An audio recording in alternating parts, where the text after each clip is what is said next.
राजस्थान सरकार के कैबिनेट मंत्री जोगाराम पटेल ने अपने जोधपुर प्रवास के दौरान सर्किट हाउस में मीडिया से बातचीत करते हुए उन्होंने कांग्रेस पर जमकर हमला बोला। जोगाराम पटेल ने कहा कि विधानसभा में जब से कैमरे लगे हैं वही अब तक लगे हुए हैं, इसमें किसी तरह का बदलाव नहीं हुआ है। कांग्रेस के पास कोई ठोस मुद्दा नहीं है, इसलिए ऐसे बयान देकर सुर्खियों में बने रहने की कोशिश कर रही है। उन्होंने कांग्रेस नेताओं अशोक गहलोत, सचिन पायलट और गोविंद सिंह डोटासरा पर तंज कसते हुए कहा कि ये नेता विधानसभा में न जाकर केवल मीडिया में बयानबाजी करते हैं। अगर वही बातें विधानसभा में कहते तो इतिहास के पन्नों में दर्ज होती और सही गलत का निर्णय भी होता। पटेल ने कहा कि विधानसभा में महिला और पुरुष विधायकों के लिए कोई अलग व्यवस्था नहीं है। एक स्थान पर है जहां हमारा मीडिया सारा कवरेज करता है, विधानसभा का एक्सेस वहीं पर है। इसके अलावा मेरी जानकारी अनुसार एक्सेस कहीं पर भी नहीं है, और ऐसा कोई प्रूफ है तो वो हम जब रोज विधानसभा में साथ बैठते हैं, माननीय स्पीकर के चैम्बर में भी जाते हैं, उनके वैसे में जाते हैं, उनके साथ बैठते हैं, आज तक उन्होंने नहीं बताया। विधानसभा का सत्रावसन होने के बाद इस तरह के आरोप लगाना किसी भी रूप में ठीक नहीं है, और इसका जवाब माननीय स्पीकर महोदय ने कल भास्कर के इंटरव्यू में बखूबी दिया है। ऐसी स्थिति में इस तरह के आरोप लगाना घटिया मानसिकता दर्शाता है, क्योंकि कांग्रेस के पास न तो मुद्दा है, न विजन है, और न वो इस अतिवृष्टि में कोई भी विधायक या जनप्रतिनिधि जनता के बीच में गए।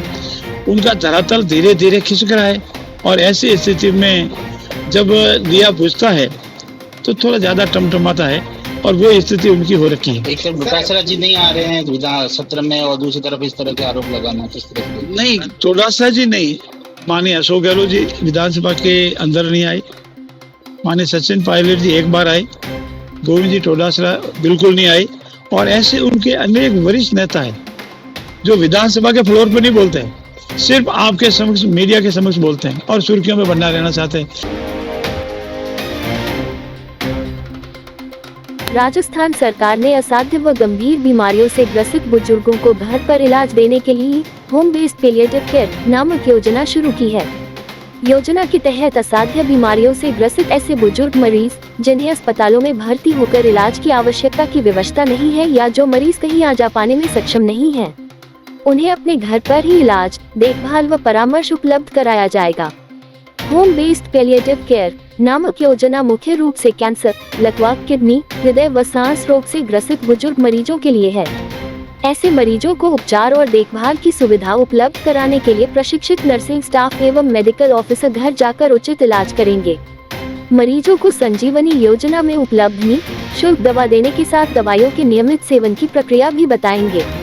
इस योजना का लाभ बात करें जोधपुर के मथुरा दास माथुर अस्पताल के जरिए भी जोधपुर में गंभीर और असाध्य बीमारी वाले मरीजों को दिया जाएगा। ये हमारे चिकित्सा मंत्री की पहल है, नवाचार है। राजस्थान सरकार जो बुजुर्ग व्यक्ति हैं, जो बुजुर्ग मरीज हैं, जो क्रोनिक डिजीज से ग्रस्त हैं, या जो बहुत लंबे समय तक बेडरिडन रहते हैं, जिनको पैलिएटिव केयर की जरूरत होती है, उनको पैलिएटिव केयर कहते हैं। जैसे कैंसर पेशेंट है या पुरानी दुर्लभ बीमारियां हैं जिनका इलाज इतना अच्छा नहीं होता, लंबे समय तक उनको एक सहारे की जरूरत होती है, घर पे उनको बेडरिडन लेटे रहने की जरूरत होती है, ऐसे मरीजों को चिन्हित करके इससे एक अलग ओपीडी चलाई जाने का प्रस्ताव है, जिसको पैलिएटिव केयर ओपीडी कहते हैं। और उसमें अगर आपने रजिस्ट्रेशन करा रखा है तो निश्चित रूप से एक हेल्पलाइन नंबर के द्वारा या किसी अन्य माध्यम के द्वारा आपको घर पे ही आवश्यकता अनुसार आपका ट्रीटमेंट, आपके डायग्नोसिस, आपकी कोई दवाई की जो सेवा है उस पर विचार किया जा सकता है। एक बहुत ही अच्छी पहल है राज्य सरकार की, और इस पर आगे काम करके निश्चित रूप से उत्तराधिकारी को सूचित कर दिया। देश नहीं बल्कि विदेशों तक अगर सूर्यनगरी जोधपुर की पहचान है तो वह है ब्लू सिटी के रूप में, जिसको देखने के लिए पर्यटक यहाँ पहुँचते हैं। मगर इसी पहचान को बरकरार रखने के लिए राजस्थान सरकार की एक और नई पहल, जिसमें एक योजना के तहत शहर की टैक्सियों को भी नीले रंग में रंगे जाने का काम किया जा रहा है, ताकि पर्यटक यहाँ आते ही ब्लू सिटी का अनुभव सड़कों पर दौड़ती गाड़ियों के जरिए भी कर सकें। आने वाले समय में जब जोधपुर की गलियों और मुख्य मार्गों पर सभी टैक्सियां एक ही रंग में दिखाई देंगी तो ये शहर की ब्रांड वैल्यू को और बढ़ाएगा। स्थानीय लोगों का मानना है कि यह बदलाव पर्यटन को नई ऊंचाई देगा और साथ ही जोधपुर की आन बान शान को अंतर्राष्ट्रीय स्तर पर और अधिक पहचान दिलाएगा। राजस्थान के हर जिले में चलने वाले ऑटो रिक्शा एक ही रंग में दिखाई देंगे। यानी किसी भी जिले में प्रवेश करने पर उस शहर की पहचान के अनुरूप एकरूप रंग के ऑटो रिक्शा यात्रियों का स्वागत करेंगे। मुख्यमंत्री ने कुछ दिन पहले हुई वीडियो कॉन्फ्रेंसिंग में सभी जिलों के कलेक्टरों के साथ यह योजना साझा की। इसके बाद जिलों के जनप्रतिनिधियों और अधिकारियों से राय लेकर रिपोर्ट तैयार करने के निर्देश दिए गए हैं। रिपोर्ट के आधार पर विस्तृत गाइडलाइन जारी किए जाएंगे। इस निर्णय से न केवल अवैध ऑटो रिक्शा पर अंकुश लगेगा, बल्कि परिवहन व्यवस्था में भी अनुशासन और पारदर्शिता आएगी।